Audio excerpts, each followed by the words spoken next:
All right, let's go ahead and download and install Node. We need this thing called Node.js. So let's type into Google, download Node.js. And this is going to bring us to nodejs.org/download. So if it brings you to the home page, you can just click on the download icon here, or I guess it's not an icon, it's a button.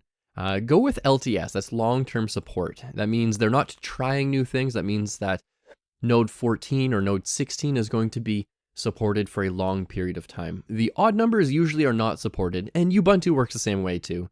So whenever you can, go with LTS, long-term support. It's going to do what you expect it to do. For me, I already have Node 15 installed on my computer, so I'm going to be using 15, but Node 14 is going to work just the same for you. So let's go to 14, and it's going to download this. If it doesn't, you can always just go to downloads up here and pick either the Windows installer, the Mac OS installer, or the source code, which you can download and install manually using Linux. Typically, you just click one of these though. So if you're on Mac, click the Mac OS installer. If you're on Windows, click the Windows installer.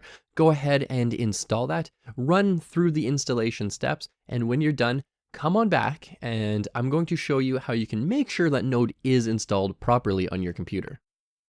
All right, so hopefully you have Node.js installed on your computer. What we need to do now is we need to make sure that we're running the right version of Node and that it is installed, and the right version of NPM, which is Node Package Manager. And we'll talk more about all this stuff, and we'll get some hands-on experience with it very, very soon. So I'm on Mac, and I open up a program called Terminal. If you're on Windows, you can open up CMD. If you're on Linux, you probably have a program called Bash, or you're already familiar with a command line program that you like better than Bash.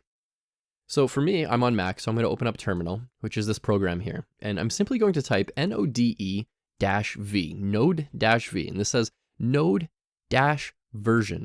And this gives me version 10. So that's not right. I have Node Version Manager installed, so I'm just going to quickly switch that to Node version 15.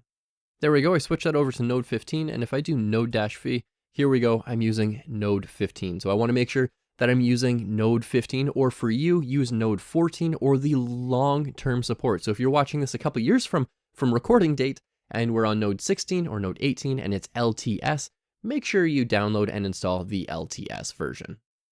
Next up, we need to type npm-v, and this is going to show me my Node version, my Node Package Manager version.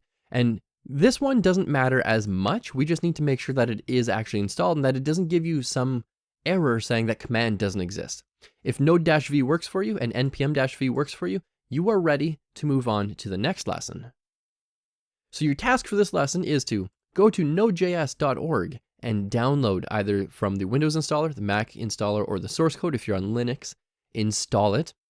Open up your command line program, whether that's bash, command, terminal, any other command line program. Type node-v or npm-v, or not or, but type both of them. Type node-v and npm-v. If you see that there is a version in there and the Node version looks like a right version to you, for me this is Node 15, yours should say Node 14 or 16 or some LTS version, long-term support version. If that's working for you, you have successfully completed your task, and let's head on over to that next lesson.